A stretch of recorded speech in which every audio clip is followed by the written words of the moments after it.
প্রিয় মাধ্যমিক পরীক্ষার্থী এসএলদার স্যার ইউটিউব চ্যানেল থেকে তোমাদের সবাইকে স্বাগতম। আজকে তোমাদের জন্য আরও একটি নতুন ভিডিও নিয়ে এসেছি।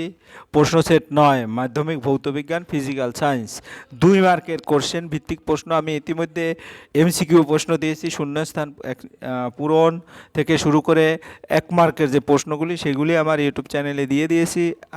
ইতিপূর্বে 2 মার্কের এরকম 2024 এবং 2025-এর যে প্রশ্নর সমাধান সেগুলি দিয়েছি। এখন 2023 এবং 2022 সালের মোট 18টি 2 মার্কের যে প্রশ্ন গাণিতিক বিশ্লেষণ সহ সম্পূর্ণ সমাধান দেখাবো এই ভিডিওতে। কাজে তোমরা যারা এখনও আমার চ্যানেলটিকে সাবস্ক্রাইব করনি তারা এখন এই চ্যানেলটিকে সাবস্ক্রাইব করে বেল আইকনটি প্রেস করে দাও। এই ভিডিওটি বর্তমানে যারা নবম শ্রেণী থেকে দশম শ্রেণীতে উত্তীর্ণ হয়েছে তাদের জন্য গুরুত্বপূর্ণ, কারণ তোমরা প্রথম থেকে যদি বিগত বছরের প্রশ্নগুলো দেখো তাহলে তোমাদের প্রশ্নের একটা আইডিয়া এখন থেকে তোমরা নিতে পারবে, যাতে পরবর্তীতে যে পরীক্ষা হবে সেটা তোমরা ভালো একটা প্রস্তুতি হবে। যাই হোক, প্রতিটি পরীক্ষায় বোর্ড পরীক্ষায় 9টি 2 মার্কের প্রশ্ন আসে। এর মধ্যে কোনো কোনো প্রশ্ন অথবাও থাকে। এই 9টি প্রশ্ন 2 মার্ক করে 9 দুগুণ 18। যেহেতু এই ভিডিওটি 2022 এবং 2023 সালের ভিডিও, মানে প্রশ্নের উত্তর, কাজেই এখানে টোটাল 18টি 2 মার্কের প্রশ্ন, অর্থাৎ 36 মার্ক প্রশ্ন দেখবে। এই দেখো তোমাদের এটা 2 মার্ক 2023 সালের যে প্রশ্ন, এই বিভাগ 3 নম্বর নিম্নলিখিত প্রশ্নগুলো উত্তর দাও। ভবিষ্যতে পরিবেশের উপর বিশ্ব উষ্ণায়নের 2টি সম্ভাব্য প্রভাবের উল্লেখ করো। 2টি সম্ভাব্য প্রভাবের কথা বলছে। ভবিষ্যতে পরিবেশের উপর বিশ্ব উষ্ণায়নের 2টি সম্ভাব্য প্রভাব হলো গড় উষ্ণতা বৃদ্ধি ও জলবায়ুর পরিবর্তন। শিল্প বিপ্লবের পর থেকে ব্যাপক হারে শিল্পায়ন ও নগরায়নের ফলে আজ পর্যন্ত পৃথিবীর গড় উষ্ণতা প্রায় 1.5 ডিগ্রি সেলসিয়াস বৃদ্ধি পেয়েছে। আগামী শতকে বৃদ্ধি 3 ডিগ্রি সেলসিয়াস ছড়িয়ে যেতে পারে। 2 নম্বর, জীববৈচিত্র্যের উপর প্রভাব। বিশ্ব উষ্ণায়নের ফলে জীববৈচিত্র্য বিপন্ন হবে, অসংখ্য প্রাণী উদ্ভিদ চিরতরে হারিয়ে যাবে। এরপরে তোমার 3-এর 2, এটা একটা অঙ্ক ভৌতবিজ্ঞানে। 17 ডিগ্রি উষ্ণতায় 750 মিলিমিটার মার্কারি, Hg মানে হাইড্রোজিম, যেটাকে বাংলায় বলে পারদ, চাপে নির্দিষ্ট ভরের একটি গ্যাস 580 সেন্টিমিটার কিউব আয়তন অধিকার করে। ওই চাপ 47 ডিগ্রি উষ্ণতায় গ্যাসটি কত আয়তন অধিকার করবে? এক্ষেত্রে প্রাথমিক উষ্ণতা T1 হচ্ছে 273 যোগ 17 অর্থাৎ 290 কেলভিন। প্রাথমিক আয়তন V1 হচ্ছে 580 সেন্টিমিটার কিউব। অন্তিম উষ্ণতা T2 হচ্ছে 273 যোগ 47 অর্থাৎ 320 কেলভিন। অন্তিম আয়তন V2 সমান ওয়াট। আমরা চার্লসের সূত্র থেকে পাই V1/T1 V2/T2। এখানে চাপ যেহেতু স্থির, তাই সব মানগুলি আমরা বসিয়ে দেবো। 580, 290, V2 320, আর গুণন করে V2 হবে 580 গুণ 320 ডিভাইডেড 290। এরপরে আমরা এটাকে কাটলে 29 দুগুণ 58, 320কে 2 দিয়ে গুণ করলে 640 হয়। ওই চাপে 47 ডিগ্রি উষ্ণতায় গ্যাসটি 640 সেন্টিমিটার কিউব আয়তন অধিকার করবে। এরপরে 3-এর যে অথবা প্রশ্ন, এটাও কিন্তু তোমরা হয়তো জ্ঞাত বা অজ্ঞাত আছো যে আসলে 3-এর 2 নম্বরে সবসময় সরাসরি প্রশ্ন থাকে, আর তোমার অথবায়ও কিন্তু অঙ্ক প্রশ্ন থাকে। সমভরের 2টি গ্যাস এসটিপিতে যথাক্রমে 4480 মিলিলিটার এবং 5600 মিলিলিটার আয়তন অধিকার করে। গ্যাস দুটির মোলার ভরের অনুপাত নির্ণয় করো। সমভরের 2টি গ্যাস এসটিপি দ্বারা বোঝায় স্ট্যান্ডার্ড টেম্পারেচার অ্যান্ড প্রেশার, তে যথাক্রমে 4480 মিলিলিটার এবং 5600 মিলিলিটার আয়তন অধিকার করে। এক্ষেত্রে V1 হবে 4480 মিলিলিটার, V1 মানে ভলিউম 1।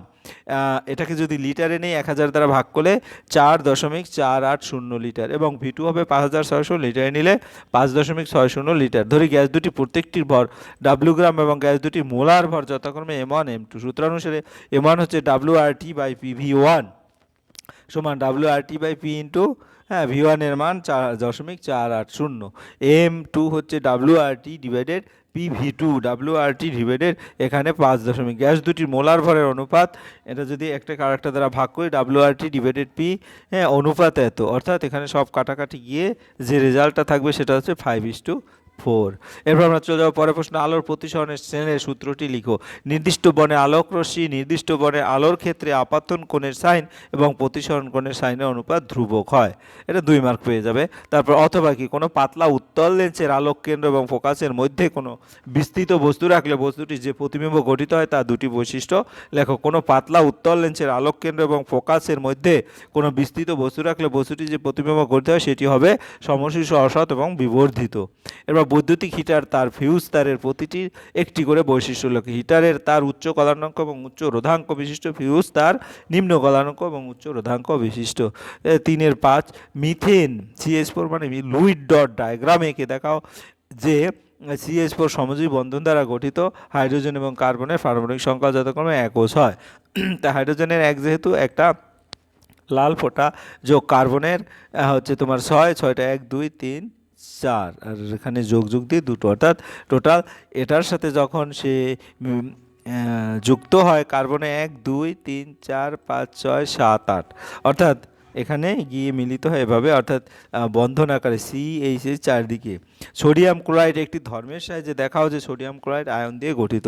সোডিয়াম ক্লোরাইডের আয়ন দিয়ে গঠিত হয়, এটি ধ্রুবীয় দ্রাবক, যেমন জলে দ্রবীভূত হয় কিন্তু অদ্রবীয় দ্রাবকে দ্রবীভূত হয় না। এটা ধ্রুবীয় না, দ্রবীয় আর কি। কারণ দ্রবীয় দ্রাবক অণুর ঋণাত্মক প্রান্ত সোডিয়াম আয়ন, সোডিয়াম প্লাস ক্যাটায়নগুলিকে, এবং দ্রাবক অণুর ঋণাত্মক ধনাত্মক প্রান্ত ক্লোরাইড অ্যানায়নগুলিকে আকর্ষণ করে, ফলে ক্লাস মধ্যস্থ আয়নগুলি ক্লাস জালক থেকে বিচ্ছিন্ন হয়ে দ্রাবকের মধ্যে ছড়িয়ে পড়ে। এর ফলে সোডিয়াম ক্লোরাইড দ্রবীয় দ্রাবক, যেমন জলে দ্রবীভূত হয়। এর থেকে বোঝা যায় সোডিয়াম ক্লোরাইড আয়ন দ্বারা গঠিত। এরপর আমরা যাব অথবা 3-5 অথবা, কিভাবে সোডিয়াম ক্লোরাইড আয়নীয় বন্ধন গঠন দেখাও। সোডিয়াম এবং ক্লোরিনের পারমাণবিক সংখ্যা যথাক্রমে 11 এবং 17। একটি সোডিয়াম পরমাণু যখন একটি ক্লোরিন পরমাণুর সঙ্গে রাসায়নিক বিক্রিয়ায় অংশগ্রহণ করে তখন সোডিয়াম পরমাণু তার সর্ববহিস্থ কক্ষ থেকে একটি ইলেকট্রন ত্যাগ করে নিকটতম নিষ্ক্রিয় গ্যাস নিয়নের ইলেকট্রন বিন্যাস লাভ করে। এর ফলে সোডিয়াম প্লাস ক্যাটায়ন উৎপন্ন হয়। অপরদিকে তীব্রতড়িৎ ঋণাত্মক ক্লোরিন পরমাণু বর্জিত ইলেকট্রনটি গ্রহণ করে ক্লোরাইড আয়নে পরিণত হয় এবং নিকটতম নিষ্ক্রিয় গ্যাসের আর্গনের ইলেকট্রন বিন্যাস লাভ করে সুস্থিত হয়। এরপর সোডিয়াম আয়ন এবং ক্লোরাইড আয়ন পরস্পর স্থির তড়িৎ আকর্ষণ বল দ্বারা পরস্পর যুক্ত হয়ে সোডিয়াম ক্লোরাইড অণু গঠন করে, যেটা এখানে তোমার সেই মেকানিজমটা দেখানো হয়েছে। ক্লোরিন ভাঙছে, সোডিয়াম ভাঙছে, তারপরে একটা করে যুক্ত হয়ে সোডিয়াম ক্লোরাইড গঠিত হয়েছে। এরপরে পিবি মানে লেড NO3 নাইট্রেট, লেড নাইট্রেটের জলীয় দ্রবণ H2S মানে হাইড্রোজেন সালফাইড গ্যাস চালনা করলে কি ঘটে, সমিত রাসায়নিক সমীকরণ সহ লেখো। তো লেড নাইট্রেট যোগ হাইড্রোজেন সালফাইড, লেড সালফাইড এবং নাইট্রিক অ্যাসিড। লেড নাইট্রেট স্বচ্ছ জলীয় দ্রবণ হাইড্রোজেন সালফাইড গ্যাস চালনা করলে কালো বর্ণের লেড সালফাইডের অধক্ষিপ্ত হয় এবং নাইট্রিক অ্যাসিড উৎপন্ন হয়। তড়িৎ বিশ্লেষণ পদ্ধতিতে ধাতু নিষ্কাশন নিচের বিক্রিয়াটি নিচে তড়িৎ দ্বারে ঘটে, যেমন ম্যাঙ্গানিজ এই ইলেকট্রন একটা ত্যাগ করে দিয়ে ম্যাঙ্গানিজ ধাতুতে রূপান্তরিত হয়। এটা হচ্ছে 3-8।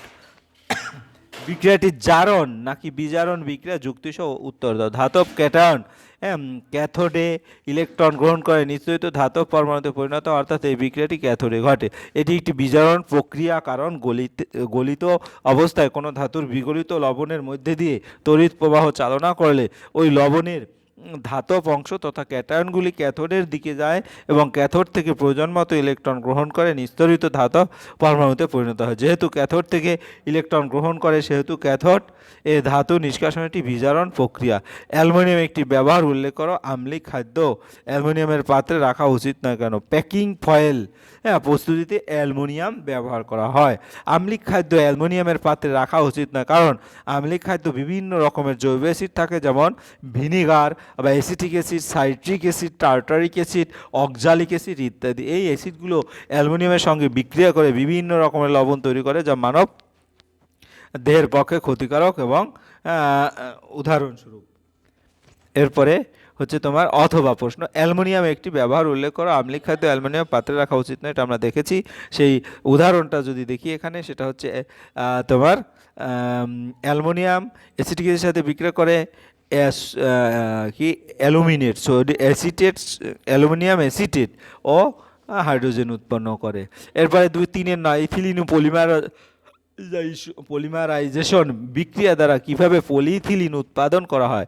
ইথিলিনকে উচ্চ চাপ এবং 1500 থেকে হ্যাঁ 2000 বায়ুমণ্ডলীয় চাপে পারঅক্সাইড অক্সিজেন বা ক্রোমিয়াম অক্সাইড অনুঘটকের উপস্থিতিতে 150 ডিগ্রি থেকে 200 ডিগ্রি উষ্ণতায় উত্তপ্ত সেলসিয়াস উত্তপ্ত করলে বহু সংখ্যক ইথিলিন অণু পরস্পর সঙ্গে যুক্ত হয়, সংযোজন বিক্রিয়ার মাধ্যমে যুক্ত হয় আণবিক গুরুত্ব বিশিষ্ট ইথিলিন পলিমার পলিইথিলিন বা পলিথিন উৎপন্ন করে।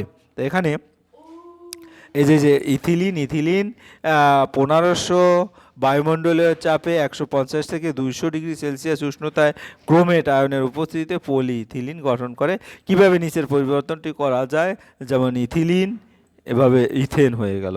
হ্যাঁ সাধারণ উষ্ণতায় প্লাটিনাম ও প্লাডিনিয়াম অনুঘটকের উপস্থিতিতে বা 300 ডিগ্রি উষ্ণতায় নিকেল চূর্ণ অনুঘটকের উপস্থিতিতে অ্যাসিটিলিনের সঙ্গে হাইড্রোজেন সংযোজন বিক্রিয়ার মাধ্যমে যুক্ত হয়ে প্রথমে ইথিলিন এবং পরে ইথিন উৎপন্ন হয়। এখানে অ্যাসিটিলিনের পরে সোডিয়ামের উপস্থিতিতে 300 ডিগ্রি উষ্ণতায় তারপরে ইথিলিন উৎপন্ন হলো, ইথিলিন থেকে ইথেন, আবার হাইড্রোজেনের উপস্থিতিতে নিকেল প্রভাবকের উপস্থিতিতে 300 ডিগ্রি উষ্ণতায় সে ইথেন উৎপন্ন হয়েছে। এরপরে আমরা চলে যাব ভৌতবিজ্ঞান 2022 সালের প্রশ্ন, যেটা আমরা এটা 2022 সালের প্রশ্নটা আমরা দেখতে পাচ্ছি এখান থেকে শুরু।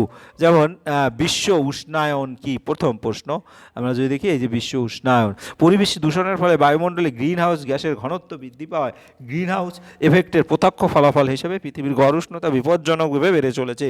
সারা বিশ্ব জুড়ে ক্রমাগত উষ্ণতা বৃদ্ধির সার্বিক প্রবণতাকে বিশ্ব উষ্ণায়ন বা গ্লোবাল ওয়ার্মিং বলে। এই 2-3-2 বললাম অঙ্ক, যেটা দেখো 770 মিলিমিটার মার্কারি চাপে 27 ডিগ্রি উষ্ণতায় কোনো নির্দিষ্ট ভরের হাইড্রোজেন গ্যাস, হ্যাঁ তারপরে 75 সেন্টিমিটার কিউব আয়তনের অধিকার করে। একই উষ্ণতা 750 মিলিমিটার মার্কারি চাপে ওই ভরের হাইড্রোজেন গ্যাস কত আয়তন অধিকার করবে? গ্যাসের প্রাথমিক চাপ দেওয়া আছে কি 770 মিলিমিটার মার্কারি, গ্যাসের প্রাথমিক আয়তন V1 হচ্ছে 75 সেন্টিমিটার, গ্যাসের অন্তিম চাপ 750। তারপরে ধরি গ্যাসের অন্তিম আয়তন V2, বয়েলের সূত্র অনুযায়ী P1 V1 সমান P2 V2, এখান থেকে V2 হবে P1 V1 বাই P2, তারপর মানগুলি বসিয়ে দেবো, উত্তর 77। এই উষ্ণতায় 750 মিটার চাপে ওই ভরের হাইড্রোজেন গ্যাস 77 সেন্টিমিটার কিউব আয়তন দখল করবে। অথবা অঙ্ক বলছি অ্যাটমসফেরিক চাপে 300 কেলভিন উষ্ণতায় 64 গ্রাম অক্সিজেন গ্যাসের আয়তন কত? আমরা আর সমান দেওয়া আছে 0.082 লিটার অ্যাটমসফিয়ার পার মোল পার কেলভিন। গ্যাসের উষ্ণতা T সমান 300 কেলভিন, চাপ হচ্ছে 2 অ্যাটমসফিয়ার, অক্সিজেন গ্যাসের ভর হচ্ছে 64 গ্রাম, অক্সিজেনের গ্যাসের আণবিক গুরুত্ব হচ্ছে 32, গ্যাসের মোল সংখ্যা 64/32 অর্থাৎ 2, তাহলে আর সমান 0.082 লিটার অ্যাটমসফিয়ার পার মোল পার কেলভিন। আদর্শ গ্যাসের সমীকরণ অনুযায়ী পিভি সমান এনআরটি, আর পি হচ্ছে 2, ভি হচ্ছে যেটা বের করতে হবে, তাহলে 2 চলে গেলে এই দুটো গুণ করলে 24.6 অর্থাৎ 2 অ্যাটমসফিয়ার চাপে 300 কেলভিন উষ্ণতায় 64 গ্রাম অক্সিজেন গ্যাসের আয়তন 24.6 লিটার। এরপর আমরা চলে যাব 3-3, লঘুতর থেকে ঘনতর মাধ্যমে আলোক রশ্মি প্রতিসরণের চ্যুতি কোণ নির্ণয় করো। এখানে আপাতন কোণ আই এবং প্রতিসরণ কোণ আর। আপাতন কোণ PON কোণ, আই কোণ যেটা PON কোণ এখানে দেখানো হয়েছে PON কোণ, অর্থাৎ এই যে এটা এখানে যে কোণটা PON কোণ, প্রতিসরণ কোণ QON কোণ, কিউ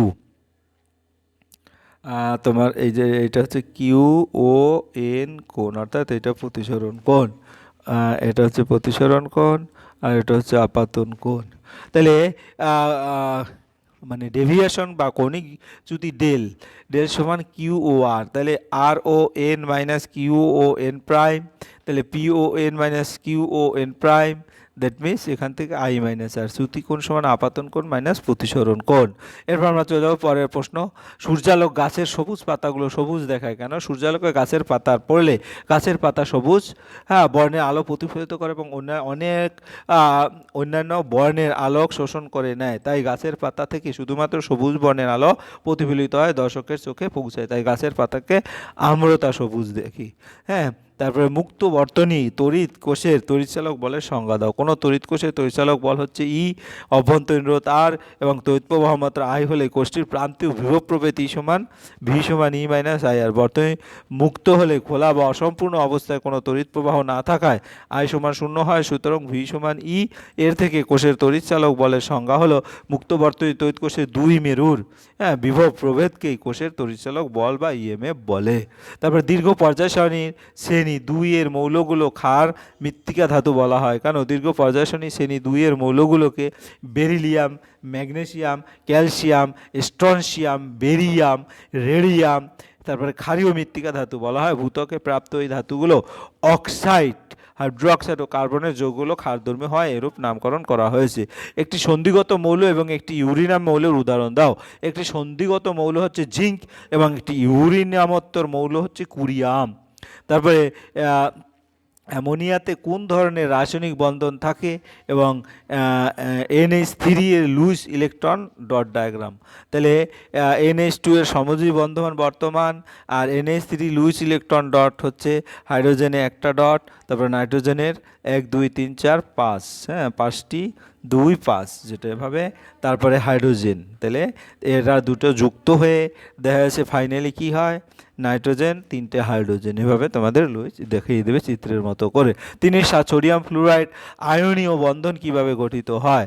সোডিয়াম পরমাণু ইলেকট্রন বিন্যাস K2 L সমান 9 এবং M সমান 1, 9 আর 10, 9 আর 1 10, 10 আর 2 12, এবং ফ্লোরিন পরমাণু ইলেকট্রন বিন্যাস 2 K2L হচ্ছে 7। একটি সোডিয়াম পরমাণু যখন একটি ফ্লোরিন পরমাণুর সাথে রাসায়নিক বিক্রিয়ায় অংশগ্রহণ করে, তখন সোডিয়াম পরমাণুটি তার সর্বোচ্চ কক্ষের একটি ইলেকট্রন ত্যাগ করে সোডিয়াম ক্যাটায়নে পরিণত হয় এবং নিকটবর্তী নিষ্ক্রিয় নিয়নের ইলেকট্রন বিন্যাস 2 8 লাভ করে। অন্যদিকে ফ্লোরিন পরমাণু সোডিয়াম পরমাণু দ্বারা বর্জিত একটি ইলেকট্রন গ্রহণ করে F মাইনাস আয়নে পরিণত হয়, নিকটবর্তী নিষ্ক্রিয় নিয়নের মতো ইলেকট্রন বিন্যাস লাভ করে। এরপর বিপরীতধর্মী সোডিয়াম এবং ফ্লোরিন স্থির তড়িৎ আকর্ষণ বলের মাধ্যমে পরপর যুক্ত হয় আয়নিক যৌগ সোডিয়াম ফ্লোরাইড গঠন করে, যেটা এখানে তোমার চিত্র যেভাবে দেওয়া আছে সেভাবে দেখিয়ে দেবে। এরপর আমরা চলে যাব অথবা প্রশ্ন। কার্বনের সর্ববস্থিত কক্ষে 4টি ইলেকট্রন এবং অক্সিজেনের সর্ববস্থিত কক্ষে 6টি ইলেকট্রন আছে। কার্বন ডাইঅক্সাইড অণু লুইস ডট ডায়াগ্রাম অঙ্কন করো। এখানে 2 6, এখানে 2 4, এখানে 2 6। লুইস ডট যেটা অক্সিজেন, একটা কার্বন, দুটো অক্সিজেন, যেভাবে দেওয়া আছে সেভাবে তোমরা এখান থেকে দেখিয়ে দেবে। তো এখানে কার্বনের সাথে দুটো দুটো করে সংযুক্ত হয়ে 2 8 2 8 2 8, অর্থাৎ এই সমযোজী দ্বিবন্ধন এভাবে গঠন করেছে। চিত্রের যেভাবে দেওয়া আছে সেভাবে প্র্যাকটিস করবে। এরপরে আমরা চলে যাব 3 এর 8, দুটি ভৌত ধর্মের সাহায্যে ন্যাপথলিন এবং সোডিয়াম ক্লোরাইডের মধ্যে পার্থক্য দেখা। যেমন দ্রবীয় দ্রাবকে দ্রবীভূত যেমন জল সোডিয়াম ক্লোরাইড, এবং অদ্রবীয় দ্রাবকে দ্রবীভূত যেমন অ্যালকোহল। তড়িৎযোজী যৌগ হয় গলনাঙ্ক স্ফুটনাঙ্ক বেশি, সমযোজী যৌগ হয় গলনাঙ্ক স্ফুটনাঙ্ক তুলনামূলকভাবে কম। এরপর তীব্র তড়িৎ বিশ্লেষ্য বলতে কি বুঝো। গলিত বা দ্রবীভূত অবস্থায় যেসব তড়িৎ বিশ্লেষ্য পদার্থের অধিকাংশ অণুই আয়নে বিয়োজিত হয়ে বেশি মাত্রায় তড়িৎ পরিবহন করে তাদের তীব্র তড়িৎ বিশ্লেষ্য বলে, যেমন sulphuric acid, sodium hydroxide, hydrochloric acid, sodium chloride ইত্যাদি। ক্যাথোড এবং অ্যানোড তড়িৎদ্বার বলতে কি বুঝো। ক্যাথোড ব্যাটারির ঋণাত্মক মেরুর সঙ্গে যুক্ত হয়ে যে তড়িৎদ্বারটিতে পজিটিভ তড়িৎগ্রস্ত ক্যাটায়ন গিয়ে ইলেকট্রন গ্রহণ করে আধান মুক্ত হয় তাকে ক্যাথোড বলে। অ্যানোড কি, ব্যাটারির বা তড়িৎ কোষের ধনাত্মক মেরুর সঙ্গে যুক্ত যে তড়িৎদ্বারটি নেগেটিভ তড়িৎগ্রস্ত অ্যানায়ন গিয়ে ইলেকট্রন বর্জন করে আধান মুক্ত হয় তাকে অ্যানোড বলে। এই ছিল তোমাদের টোটাল 2023 এবং 2024 সালের 3 নম্বরে টোটাল 18 36 মার্কের প্রশ্ন বিশ্লেষণ এবং তার সামগ্রিক উত্তর। আশা করি ভিডিওটি মনোযোগ সহকারে দেখলে তোমরা যারা পরের ইয়ারে মাধ্যমিক পরীক্ষা দেবে তাদেরও অনেক উপকৃত হবে, এবং যারা এবারে নবম শ্রেণী থেকে দশম শ্রেণীতে উত্তীর্ণ হয়েছ তারাও প্রথম এই প্রশ্নগুলি দেখে তোমরা একটা কনফিডেন্স নিতে পারবে, একটা তোমার কীভাবে পড়তে হয় সেই সম্পর্কে তোমাদের কিন্তু খুব ভালো একটা আইডিয়া হবে। পরিশেষে বলবো ভিডিওটি দেখার জন্য অসংখ্য ধন্যবাদ। ভিডিওটি ভালো লাগলে লাইক কমেন্ট শেয়ার করতে ভুলবে না। আজ এই পর্যন্তই, ধন্যবাদ সবাইকে।